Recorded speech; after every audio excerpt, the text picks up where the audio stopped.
Olá, sejam bem-vindas, sejam bem-vindos. Hoje a gente vai ter uma conversa sobre onde Deus está, vírgula, acima de tudo ou no meio de nós? Hein, Alexandre? Eu sou Pedro Luiz. Eu sou Alexandre Ferreira e Deus, olha só, onde será que Deus está uma hora dessa, hein? Ai, ai, ai.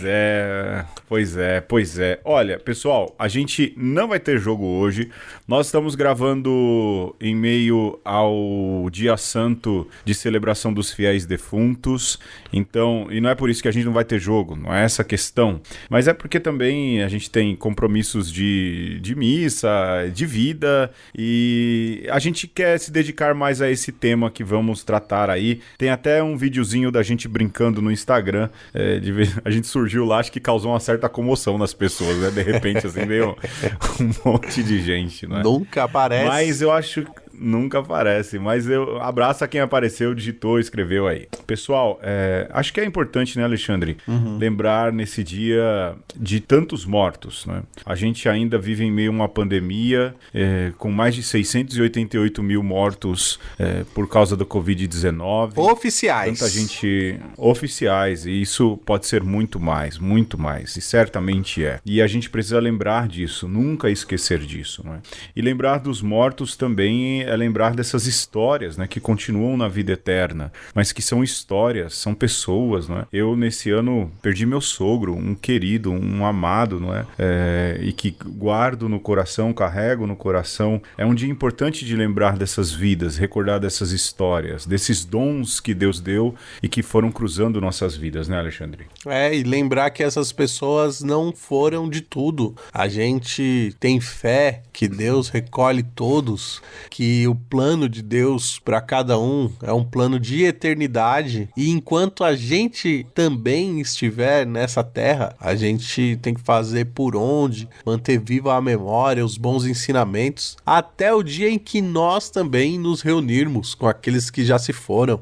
Essa é a nossa crença, essa deveria ser também a razão da nossa alegria, né? A certeza de que todos aqueles que não estão mais no meio de nós nos aguardam e segundo seus merecimentos, né? Segundo os planos de Deus, também de alguma maneira nos puxam para lá, né? E se a gente está aqui e não tem essa certeza total qual foi o destino dessas pessoas, é nosso papel também interceder, rezar para que Deus dê um bom lugar para aqueles que se foram, né? A nossa fé é assim, ela parte desses pressupostos comunitários, né? Sem deixar de lado nem o transcendente, nem o imanente, pra gente dizer que é um pouco disso que a gente vai tratar hoje também. Exatamente. Então a gente vai direto pro tema, mas antes a gente vai ouvir como uma motivação de nossa discussão, um trecho da formação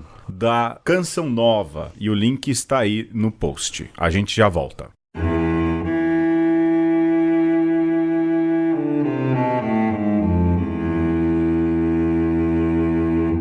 Esta é a grande verdade do cristianismo. Jesus, que ressuscitou, está no meio de nós. Quero esclarecer bem. Esta não é apenas uma maneira de falar, nem simplesmente uma expressão poética. Esta é uma realidade. Até a sua ressurreição, Jesus tinha um corpo como o nosso, e por isso ocupava um lugar. Ele não podia estar em vários lugares ao mesmo tempo. Mas depois de sua ressurreição, com seu corpo agora glorioso, Jesus pode estar ao mesmo tempo em todos os lugares. Não somente ele pode estar, mas ele faz questão de estar com os seus. Quando você está em casa, ocupando-se dos seus afazeres domésticos, Jesus está com você. Quando você trabalha numa empresa, no comércio, no campo, ele está ali presente, juntinho com você. Quando você está alegre, ele se faz presente. Mas quando você está triste e chora, com mais razão ainda, ele se faz um com você. Ele é o primeiro a se alegrar com os que se alegram e chorar com os que choram. Mesmo quando você erra e peca, quando você não consegue superar um vício, não consegue se libertar de uma situação que o amarra e escraviza, quando você desobedece e se revolta, Ele está com você. E se entristece com a sua situação, mas Ele permanece ali, juntinho com você, para lhe estender a mão, para lhe dar coragem, para levá-lo à libertação. Nós nunca estamos sozinhos. Em toda parte e em qualquer situação, Ele está no meio de nós e participa concretamente da nossa vida. Tenho algo a confidenciar a você. Nós inauguramos a Rádio Canção Nova no dia 25 de maio de 1980. Era o dia de Pentecostes. Logo no dia seguinte, eu começava um programa, ao meio-dia, que se chamou Ele Está no Meio de Nós. Até hoje esse programa continua com o mesmo nome. Quando eu escolhi o título, nem imaginava o tremendo sinal profético que ele era para nós.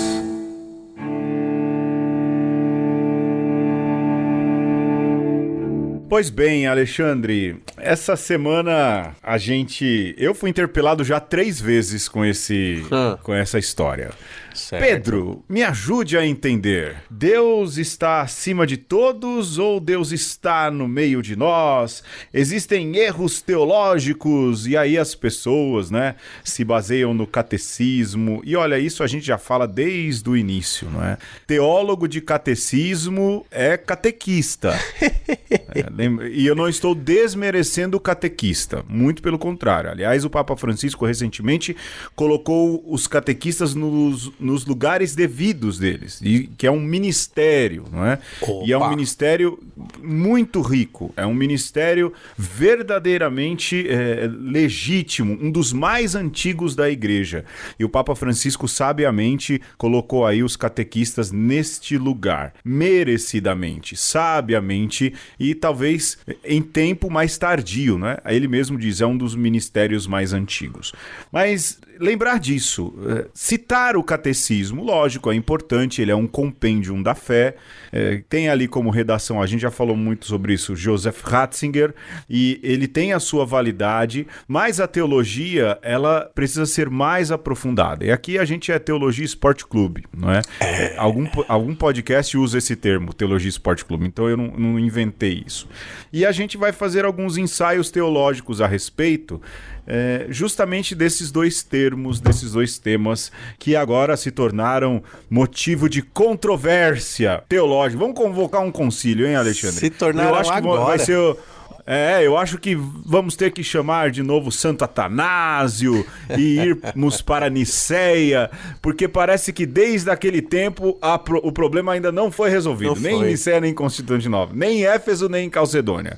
Eu acho que a gente vai precisar de novo convocar esse concílio, dado esse problema teológico terrível, Alexandre. Não foi bastante, né? Imagina. Não foi. Imagina que os padres da patrística deram conta disso, não deram, né? São os teólogos de catecismo do século XXI que vão resolver isso daí, né? Afinal de contas, pra que concílio? Pra que discussões aí de mais de 1500 anos se o Catecismo da Igreja Católica de São João Paulo II já resolveu tudo isso, né?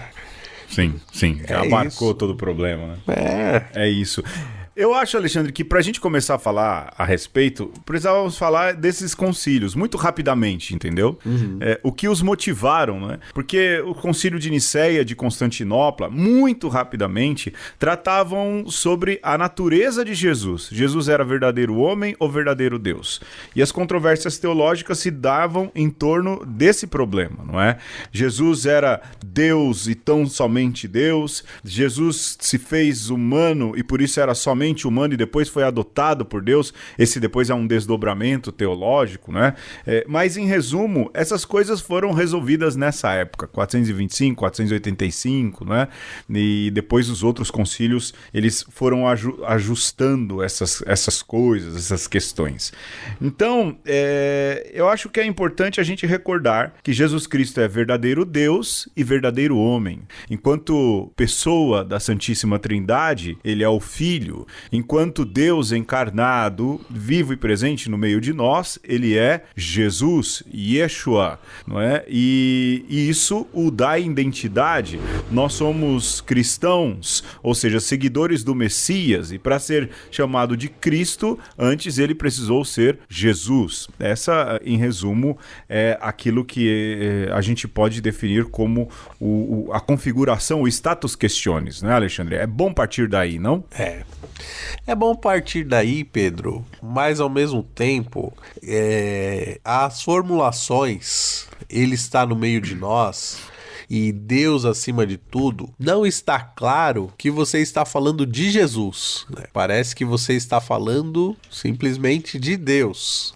E aí, é bom que a gente lembre também que, para o cristianismo primitivo, afirmar que Jesus era Deus era um escândalo, né? Era toda a novidade deste grupo sectário judeu da época. Só que neste grupo que vai surgindo, que depois se aparta totalmente do judaísmo, porque o judaísmo também não tolera certas ideias cristãs, a frase Deus acima de tudo, ou Deus acima de todos, aqui depois a gente pode também fazer uma divisão aqui do que significa esse tudo e esse todos.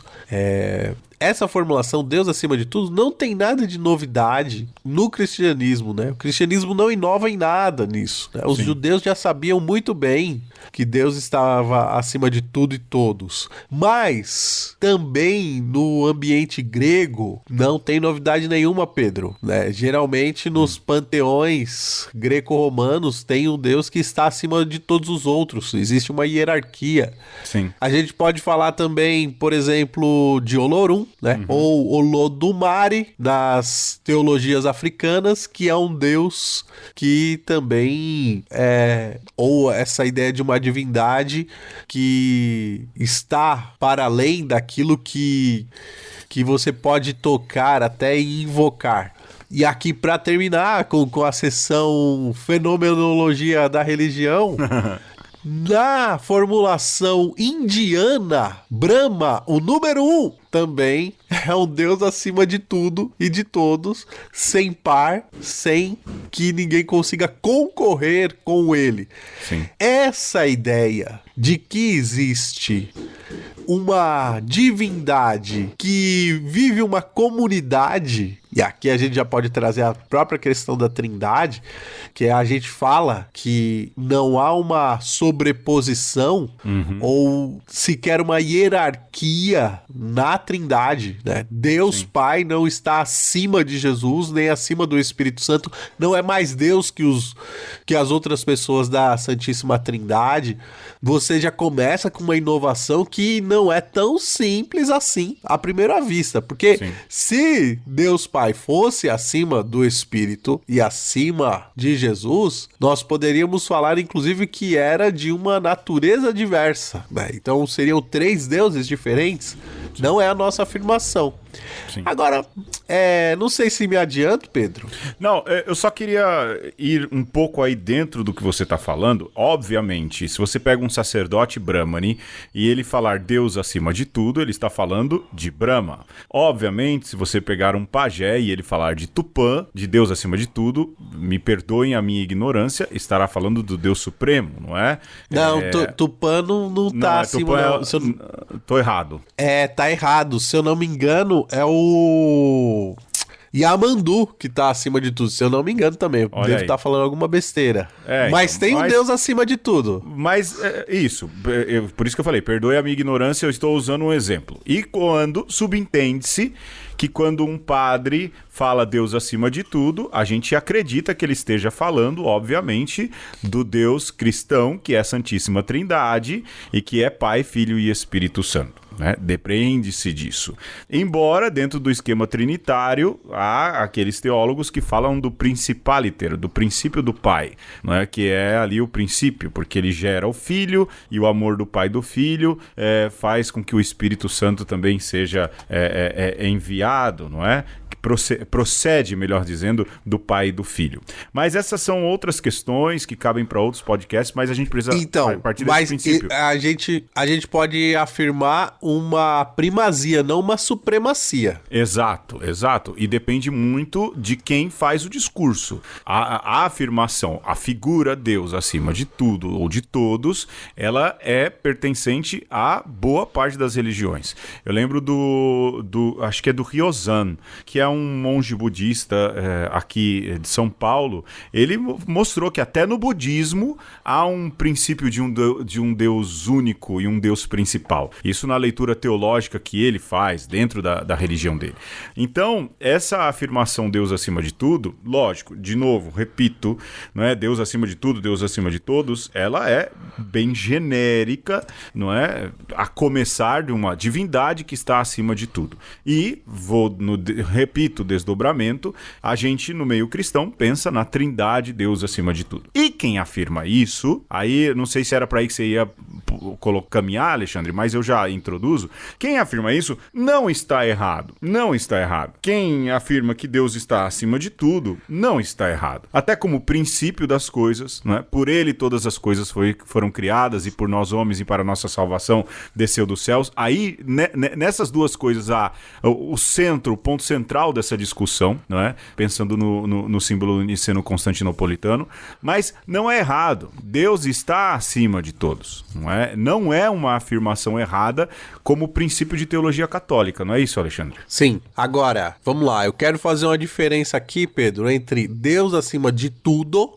Deus acima de todos. Ok, então... Quando eu afirmo Deus acima de tudo, eu estou chamando a divindade de absoluto, né? Que é um conceito também amplo nas religiões. É você entender que Deus é de uma natureza diversa da criação, né? É uma afirmação metafísica. Todas, ou a grande maioria das religiões faz isso, né? Deus é o totalmente outro. E é um totalmente outro que, inclusive, é superior do ponto de vista da bondade, do poder, né? Um Deus que a contingência não toca, como a morte. Então ele está acima de tudo, porque ele é bem bom, ele é bom demais. Né? É Deus com D maiúsculo. Digamos, todo mundo que crê, independente da crença, faz essa afirmação. Agora, quando eu falo Deus acima de todos, geralmente, né, isso surge nas religiões como uma afirmação de enoteísmo. E eu vou voltar aqui ao conceito de enoteísmo, que eu provavelmente já falei em algum episódio passado. Isso aconteceu, inclusive, com o judaísmo primitivo, que era você olhar para as aldeias, para as tribos, né, para os povos ali do lado e entender que esses povos têm lá os seus deuses, né, e dizer assim, não, a gente tem Yahvé aqui também. E Yahvé é melhor do que os outros. Os outros deuses existem, mas Yahvé é melhor do que os outros, né? Sim. E olha, isso é interessante, porque é parte de como você lida com o Deus do outro, né? Porque você pode simplesmente dizer... ele não existe, que depois é como se desenvolve a teologia judaica, né, para a afirmação do monoteísmo, só existe um Deus, mas a princípio você não dizia só existe um Deus, você admitia que os outros existem, mas o meu é o meu, e porque é meu, é melhor. Então, sim, o meu Deus está acima de todos. Não haverá outros deuses além do Deus de Israel, não é? Isso tá no Decálogo, né? E aí, Pedro, quando a gente ouve o pessoal usando nos dias de hoje a afirmação Deus acima de todos, me parece uma afirmação muito mais enoteísta. Né? No sentido de depreciar a divindade dos outros, do que propriamente uma afirmação metafísica. E aí, Alexandre, entra um questionamento paralelo de nota de rodapé que é qual Deus? Né? Nesse período Qual eleitoral, Deus? a gente está gravando após o período eleitoral, a gente viu muitas lideranças religiosas usando do seu discurso religioso para apontarem aos seus fiéis em quem ou não deveriam votar. E dentro da análise sociológica, política e teológica, e dentro daquilo que é o censo dos fiéis, é importante a gente retornar até a questão do censo dos fiéis, que a gente já tratou. Dentro do censo dos fiéis, parecia haver uma tendência a deificar uma figura política, nas músicas, nos discursos e até nas consequências, não é? Nesse sentido, há um perigo de Deus acima de todos, estar acima de todos não só de pessoas, mas de outras divindades, mas todos também de todos os outros valores que as pessoas carregam. Há um perigo e um pequeno conflito semântico nisso, não é? E que precisa ser registrado. Aqui faço questão de registrar, porque trabalhei muito olhando, pesquisando, chafurdei na internet, no TikTok, sabe? Para ver esse tipo de comportamento. Sim. E esse todos pode se colocar aí uma nova divindade. Para isso, recordo o nosso programa vencedor aí, o melhor podcast, Uma Conversa de Todos os Tempos, que ajuda a compreender toda essa movimentação. Pronto, nota de rodapé feita, Alexandre. Elementos fundantes de Deus acima de tudo, não é? Ou Deus acima de todos. Eu acho que Deus acima de todos a gente passou, não é? Vamos supor assim, vamos dizer assim com muita clareza, dentro daquilo que é a configuração da construção teológica de Deus dentro do judaísmo, o Alexandre foi pontual. A gente passou de um enoteísmo veterotestamentário, e você vê isso muito claramente nas primeiras redações ali, nos primeiros livros, e a gente passa gradualmente para um monoteísmo. Não há outro Deus senão o Deus de Israel, não é? E isso, lógico, é reforçado e culminado depois no cristianismo. Mas Deus acima de tudo, acho que a gente pode trabalhar com esse, não, Alexandre?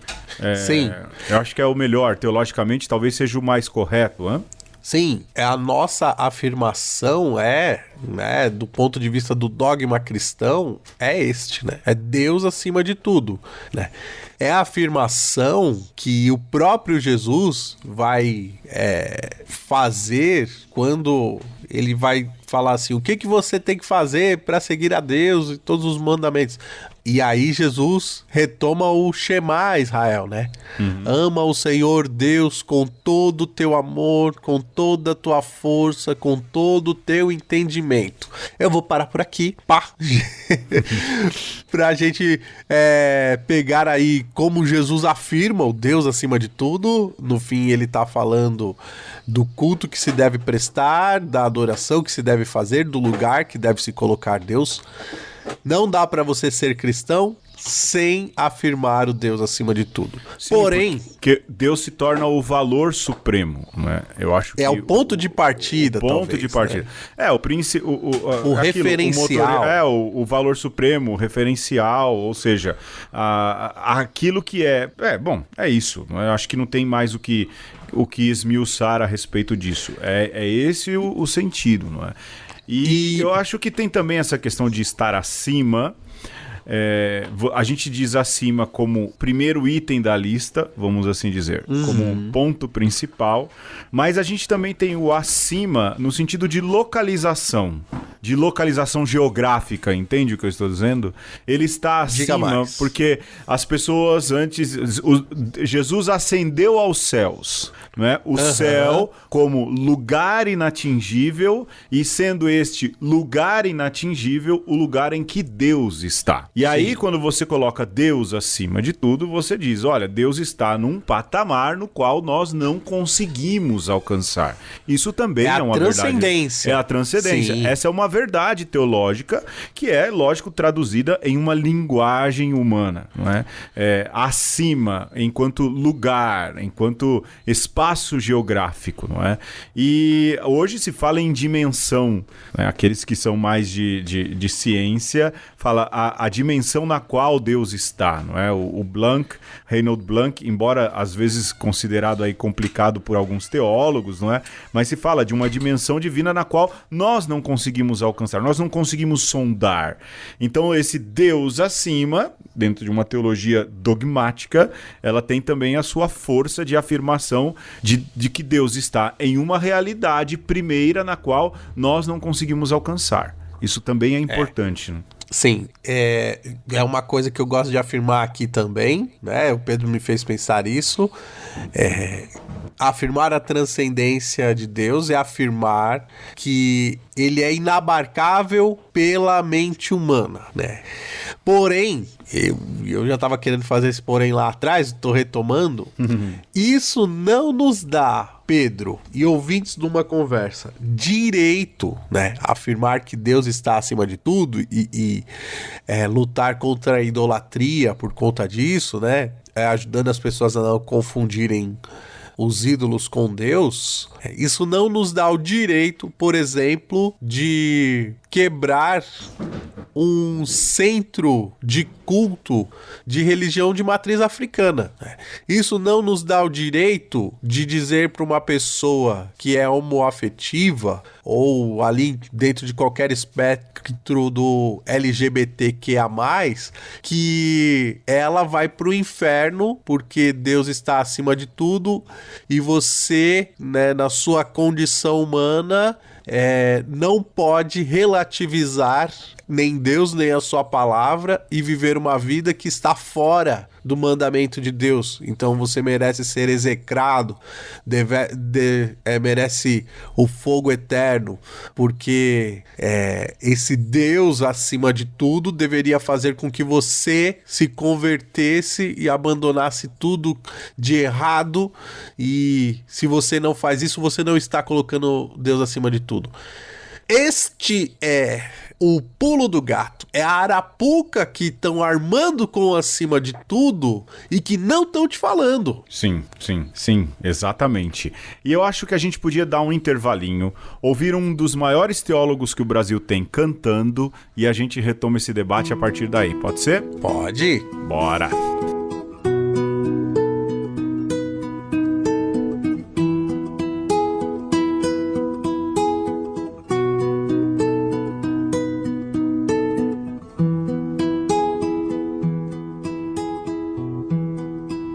Por causa de um certo reino, estradas eu caminhei, buscando sem ter sossego o reino que eu vislumbrei. Brilhava a estrela d'alva e eu quase sem dormir, buscando este certo reino e a lembrança dele a me perseguir. Buscando este certo reino e a lembrança dele a me perseguir.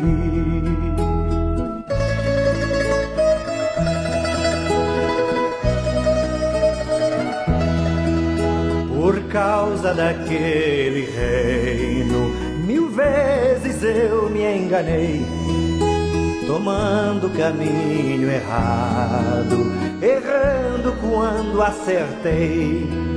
Chegava ao cair da tarde e eu quase sem dormir, buscando este certo reino e a lembrança dele a me perseguir. Buscando este certo reino e a lembrança dele a me perseguir.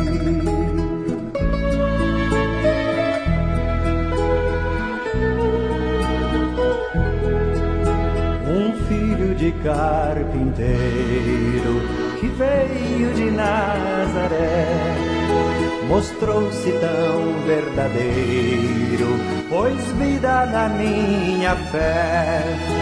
Falava de um novo reino, de flores e de pardais, de gente arrastando a rede que eu tive sede da sua paz. De gente arrastando a rede que eu tive sede da sua paz.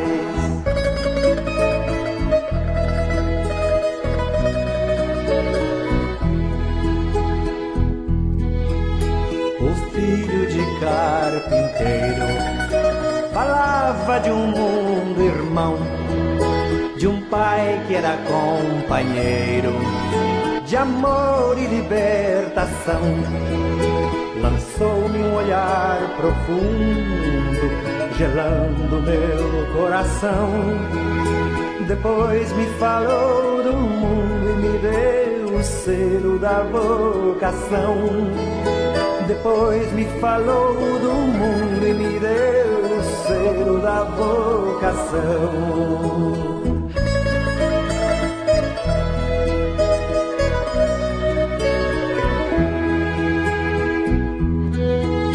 Agora quem me conhece pergunta se eu encontrei o reino que eu procurava, se é tudo que eu desejei.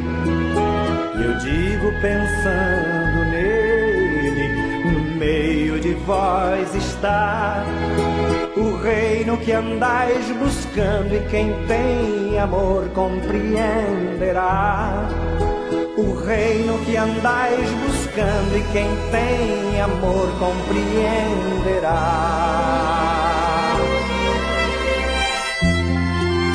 Jesus me ensinou de novo as coisas que eu aprendi, por isso eu amei meu povo, e o livro da vida eu li. E em cada menina moça, em cada moço e rapaz, eu sonho que a minha gente será semente de eterna paz.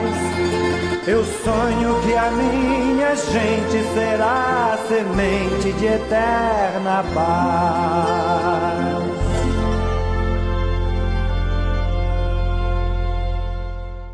E no episódio de hoje nós estamos nos questionando. Afinal, Deus está acima de tudo ou está no meio de nós? E eu não sei, Pedro, se você quer retomar aí da arapuca teológica, da afirmação da absoluteza de Deus, ou se você quer já passar para outra expressão. Então, eu acho que a questão da arapuca da absoluteza volta para aquele, acho que foi o último pensamento que eu coloquei. Qual Deus? Qual Deus você quer tornar absoluto? A arapuca teológica está aí. Porque mesmo dentro do cristianismo, você tem visões de Deus e percepções de Deus bem diferentes. Nossa, Pedro, que absurdo você está falando. Não, é verdade, não é? Porque há percepções de Deus que não admitem que Deus tem um no meio de nós, e há percepções que também não gostam de que haja um Deus acima de tudo. Isso só para começo de conversa, não é? Então eu penso que a arapuca teológica está muito mais para quem cai, lógico, a arapuca é isso, e quem cai em um discurso falacioso ou outro. Me fiz entender? Com certeza. Deu para entender, né? Eu acho que o nosso ouvinte costumeiro, e a gente agradece muito, eles são inteligentes, não é? E não tô dizendo que quem não ouve é burro, não é isso, não é? Mas os nossos ouvintes são inteligentes. Teológica aí, gente. Não é isso que tô dizendo. Mas entendem bem o que eu quero dizer. Agora, Alexandre, quando se diz Deus está no meio de nós, não é? Lógico que a querela teológica surge dizendo, não está acima de tudo, ele está no meio de nós, colocando as duas frases em contraposição. Na verdade, quando fala-se que Deus está no meio de nós, essa também é uma realidade. E não é, o Alexandre, eu vou problematizar antes do Alexandre sacar o problema. E não é uma realidade somente do cristianismo, porque o Deus conosco, em nosso meio, ele e aí eu uso a carta aos Hebreus como chave dessa construção de pensamento teológico, de que de muitos jeitos Deus falou com o seu povo. Esse Deus no meio de nós, ele é fator fundante do judaísmo, por exemplo. Porque ali no Êxodo, não é? A gente sempre usa o Êxodo como exemplo. Deus fala, ele fala para Moisés na sarça ardente. Pessoal, são temas que são recorrentes, que voltam sempre, mas se você vai discutir alguns fundamentos teológicos, eles não têm como não passar por aí. aí. Não tem como não passar por aí, não é? E ali, Deus fala, eu vi, eu ouvi e eu tomei conhecimento das dores do meu povo e por isso eu decidi descer. Eu desci. Ah, então ele estava acima. Sim, ele estava acima. Mas ele faz um caminho para o meio, não é? A querela teológica que circula por aí afirma isso que a gente está dizendo, não é? Afirma isso. Não, Deus quis estar no meio de nós. Isso é verdade. Quem faz essa afirmação não está errado, não é? É uma vontade. Aliás, tudo acontece por vontade de Deus. Sem mim nada podeis fazer, diz Jesus no Evangelho segundo João, não é? Isso é fato. Mas a gente tem que entender, não só pelo trecho isolado, mas também por aquilo que é a teologia da revelação, o modo com o qual Deus se revela. Para você ver, quando você fala de língua portuguesa, você fala de língua portuguesa de literatura, análise sintática, ou seja, a língua portuguesa ela é composta por uma série de outras pequenas ciências que a formam. Para a gente falar de cristianismo de forma teológica e séria, a gente precisa também levar em conta todos os aspectos teológicos que formam esse cristianismo. E primeiro a gente tem que olhar lá atrás. Deus se faz no meio do povo, se faz em meio à humanidade. Em Gênesis, Deus caminha no mesmo jardim que Adão e Eva, não é isso, Alexandre? Então, esse se fazer no meio é um princípio teológico já do judaísmo, já de outras também, né? Mas a gente precisa começar por aí, para chegar em Jesus. Sim, eu penso que quando a gente se coloca, né, pessoalmente, quando a gente para refletir sobre isso, as respostas já vêm, né? E eu diria que é até importante que essa resposta venha de cada um, muito mais do que já prontinha a resposta de o que é o certo e tudo. Porque quando se dá essas afirmações, mas espera aí, Deus está no meio de nós. É quase como se a gente tomasse um safanão, um saculejo, para que a gente lembrasse de algo que é muito fácil a gente esquecer, né? E é essa tensão que existe entre o dogma e a experiência. Quando a gente faz uma experiência de Deus, com o tempo a gente decanta as coisas. E coletivamente mais ainda, quando você vai na catequese, ou você está se aproximando das coisas de Deus, geralmente o povo coloca as coisas na estante, né? Olha, isso daqui vai aqui, isso daqui vai aqui, Deus a gente coloca aqui acima de tudo e tal. E a experiência do judaísmo muitas vezes é essa, de achar que Deus está distante, está inatingível, e daqui a pouco toma esse saculejo e fala, mas espera, Deus se aproximou e viu o sofrimento do seu povo. O anúncio para aquela menina, que daqui a pouco a gente vai começar a celebrar isso, diz isso, né? Diz sobre isso. Menina, esse menino que vai nascer aí do seu bucho vai se chamar Emanuel. Deus conosco. Deus conosco. Depois esse menino vai crescer e lá na sinagoga de Nazaré vai falar: o Espírito de Deus está sobre mim. Mas não sobre mim como acima de tudo. Mas está sobre mim porque ele está aqui comigo agora. Está agindo comigo aqui agora. Até é sempre importante, só fazer um parêntese, que isso está em Lucas 4 e é em Lucas 1 que o Espírito é aquele que cobre Maria com a sombra para que Jesus seja concebido. Então, o sobre é nesse sentido, não é acima, sim, não é geográfico. Exato, né? Exato, não é distante. E aí esse mesmo menino que se torna profeta vai falar: o reino de Deus está no meio de vós, já chegou para vocês. Este reino de Deus, que é esse estado de endeusamento, da humanidade, não é para um além, já tem que acontecer neste aqui, neste agora. Percebe, Pedro, que é tirar as coisas da prateleira e trazer para o vivencial?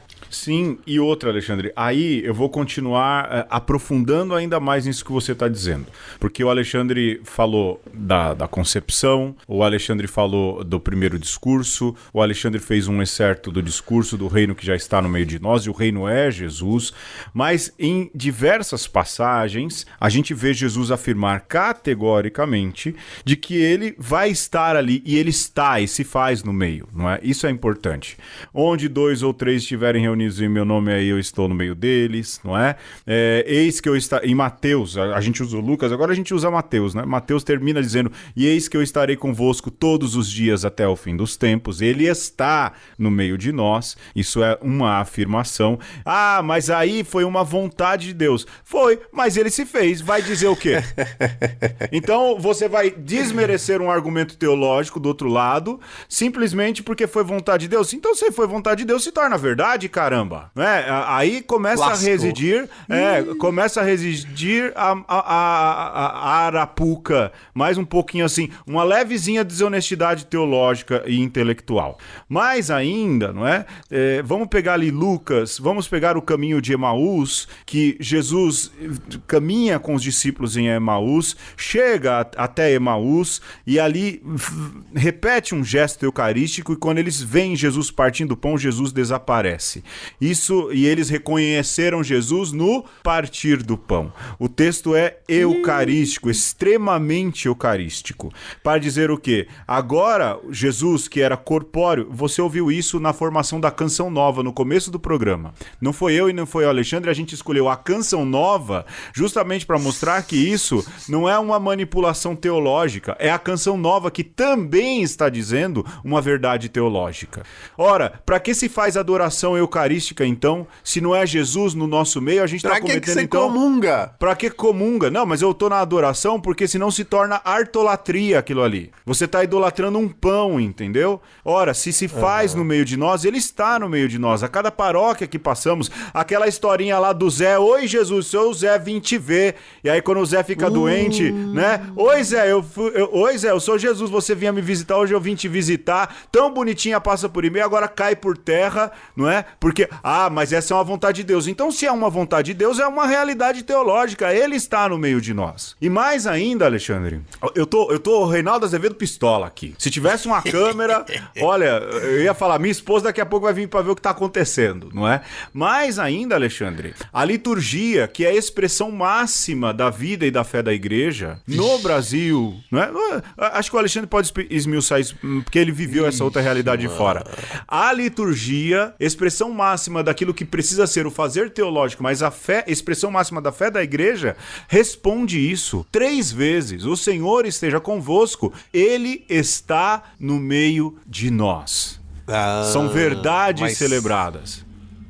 Mas foi a vontade. Se é vontade de Deus, é verdade teológica também. Eu vou trazer, de fato, essa questão litúrgica, porque você começa a perceber o ranço, né, das pessoas com a expressão Ele está no meio de nós, exatamente por conta da formulação que a gente tem aqui no Brasil, né? De uma maneira muito especial, né? Ao meu ver, muito acertada, para a tradução do Missal Romano, né? Quando você pega o latim, você tem o Dominus vobiscum cum spiritus tuum, né? É a formulação que quer dizer o Senhor esteja convosco e com o teu espírito. É o sacerdote falando que Deus já está presente no meio de nós, né? De outra maneira. E o povo respondendo para o sacerdote. E com o teu espírito. E é importante lembrar, Pedro, que esse espírito é com um S minúsculo, né? Para dizer que Deus também está com o sacerdote. Naquela dinâmica da liturgia antiga, Isso fazia muito sentido, porque de fato o sacerdote ficava ali separado, né? Fazia os paranauê tudo ali isolado e tal, e de vez em quando ele voltava para a Assembleia e afirmava que estava todo mundo ali imbuído, imerso na realidade divina. Dom Clemente Snard, de feliz memória. Rapaz, sensacional. E a galera que o ajudou na tradução que a gente tem, tiveram uma intuição, Pedro, assim, fantástica, que ela é muito mais evangélica do que o "e com teu espírito", que é trocar a afirmação depois que o padre fala "o Senhor esteja convosco", como quem quisesse lembrar a Assembleia, né, dessa presença de Deus, e o povo respondendo para o sacerdote: ele está no meio de nós. Exaltando, inclusive, essa figura do sacerdote como presença também do persona Christi, né? Então, a expressão "ele está no meio de nós" não diminui em nada a riqueza teológica de "e com teu espírito", mas lembra exatamente a afirmação do Emanuel, Deus conosco, a afirmação de que o reino está presente no meio de nós. Exato. Isso é fantástico. Só que quem gosta de missa tridentina, Pedro, gosta de se apegar às letras em latim. E não consegue entender nada disso. Eu acho, Alexandre, que aí você falou ranço, e eu digo mais, preconceito. Há muito preconceito de alguns em relação ao jeito brasileiro de se celebrar. Porque tem muita resposta. Porque se está no meio de nós. Galera, a gente não é mais nem menos católico por causa do jeito que a gente celebra. Aliás, o missal é aprovado pela Santa Sé, a mesma que aprova o "e com teu espírito" em italiano, em latim, em inglês ou em espanhol, aprova o jeito em língua portuguesa do Brasil. Ele está no meio de nós. E eu vou dizer por experiência, quando estava ali no Chile, uma pessoa do Uruguai falou: o jeito brasileiro de celebrar é belíssimo, é belíssimo. E um dia eu celebrei, a menina pegou e fez assim, ela era uruguaia, né? Ela traduziu as respostas, eu rezei em português. Falei: olha, eu não me sinto à vontade em rezar em outro idioma, vou rezar em português.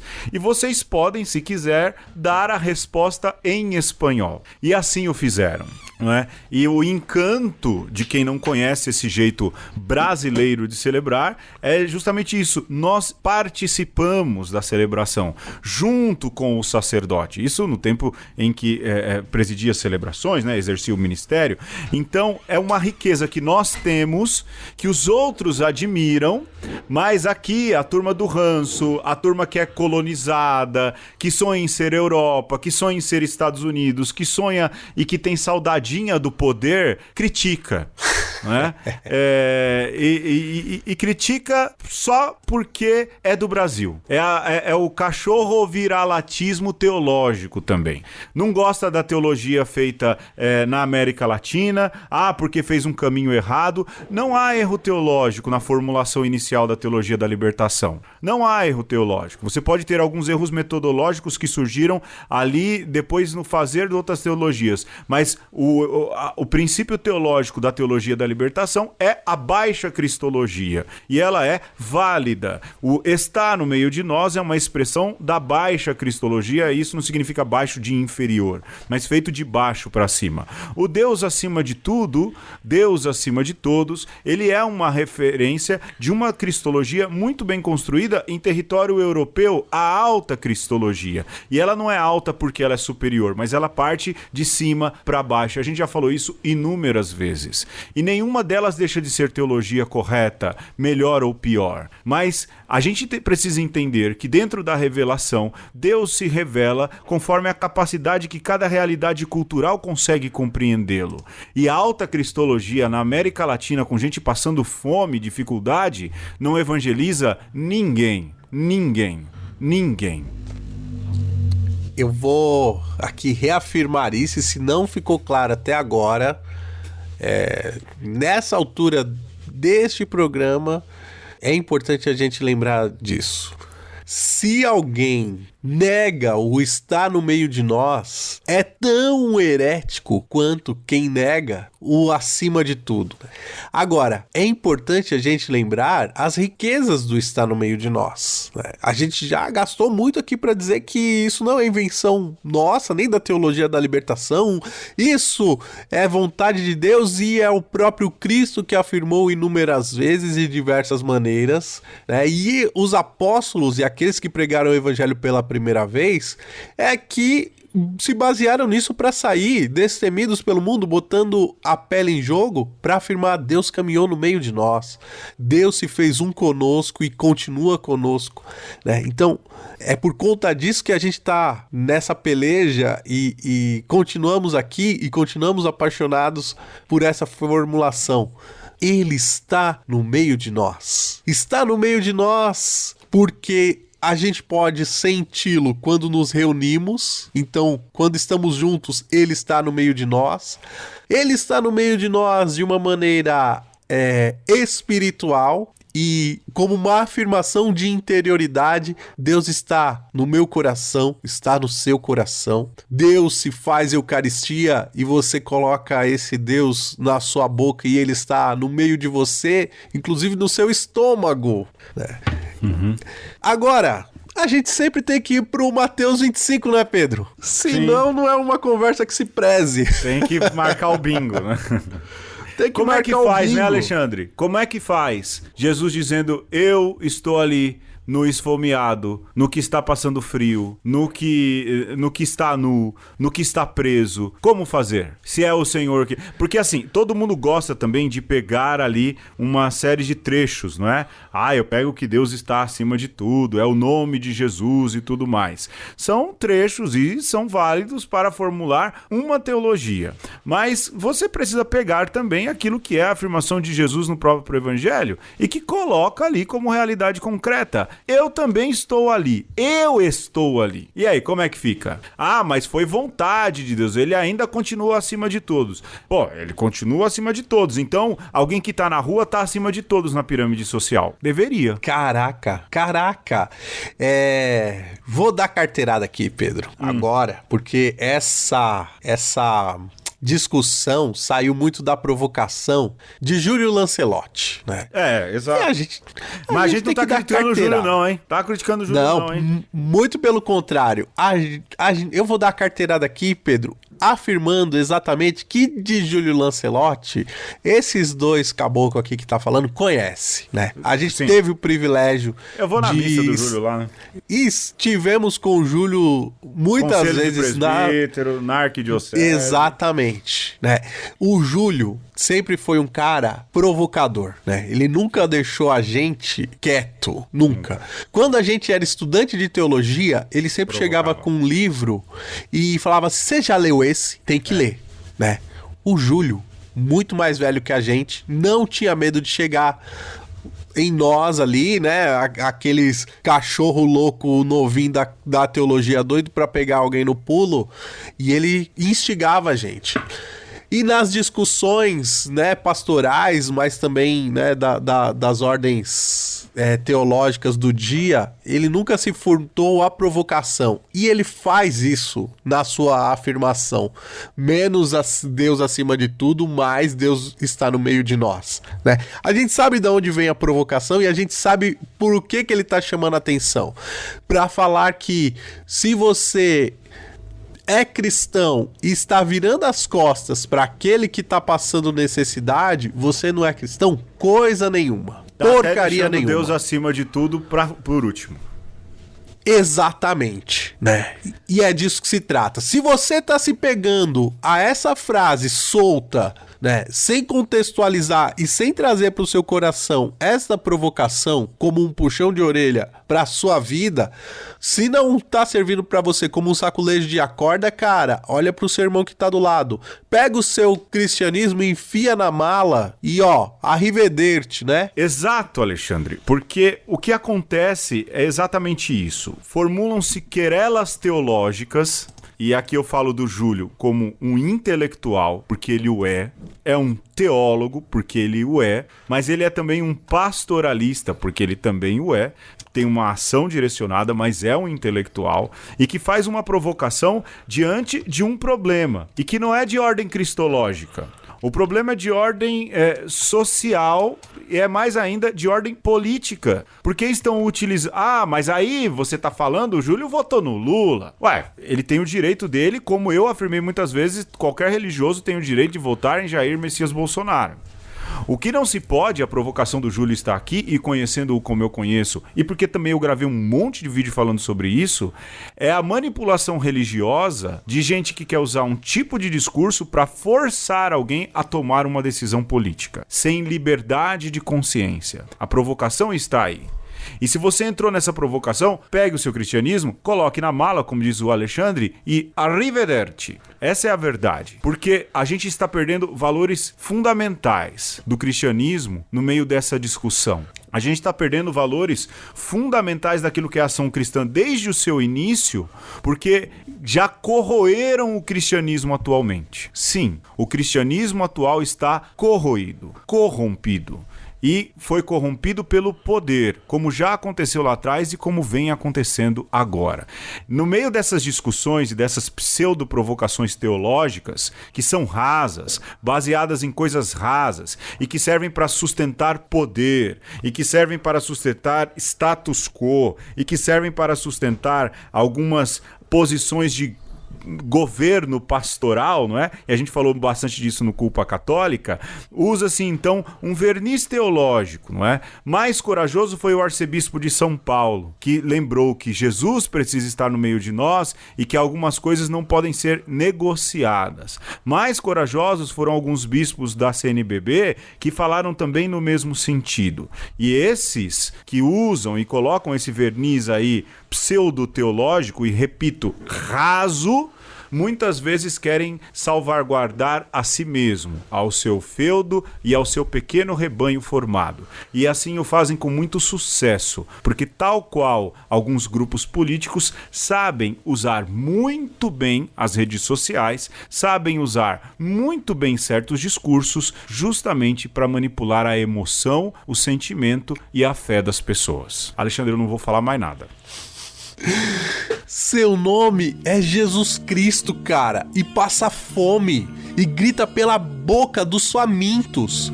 Mano, seu nome é Jesus Cristo, está sem casa e dorme pela beira das calçadas. E Sim. a gente, quando vê, passa adiante, às vezes para chegar depressa à igreja. Eu acho que é importante colocar esse trecho também, viu, Alexandre? E se Mateus um evangelho que você acredita que é verdadeiro, que é canônico, que vem de Deus, e se você acredita de fato nessa verdade, Deus está acima de tudo, o que você está fazendo que seu irmão ainda tá dormindo na beira da calçada, ainda tá passando fome, e você passou adiante para ir depressa da igreja e não deixou tudo de lado para matar a fome? Acima de tudo, desse Jesus, que o próprio Jesus falou que se faria presente nesses irmãos.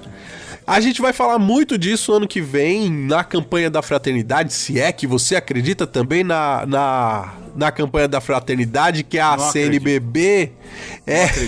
Não acredito. Já foram ensinados a não acreditar, Alexandre. É um órgão do magistério e é formado por homens sucessores dos apóstolos, né? Se é que você acredita nisso.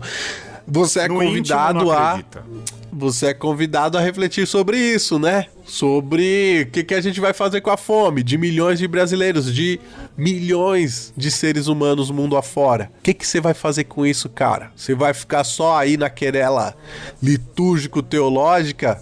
Ou você vai fazer alguma coisa que preste? 33 milhões de pessoas na insegurança alimentar. 33 Jesus Cristos precisando ser cuidados. Um beijo. Um abraço. Um aperto de mão.